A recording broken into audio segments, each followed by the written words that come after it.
Borislav Pekić o čoveku i neumitnom mimohodu istorije. Istorija je, dok se događa, svest vrste. Ne da bome u smislu nečega što je namerno, smišljeno, pogotovo pametno, nego nečega što se, ma kakvo da je, barem donekle zna, vidi, ponekad uviđa i prosuđuje.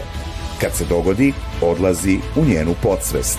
Kao pojedinci, mi živimo bez nje, iako ne i mimo istorije. To je omogućilo Luju XVI da na dan pada Bastilje u svoj dnevnik zabeleži: ništa. Nismo je svesni i kada živi kroz nas. Nismo je svesni, ne prepoznajemo je i kada u njoj neposredno učestvujemo, kad je činimo. To je takođe u obrnutom smeru boljševicima omogućilo da post-versajske nerede, jedno veliko ništa, protumače kao istoriju, matericu Nemačke i svetske revolucije.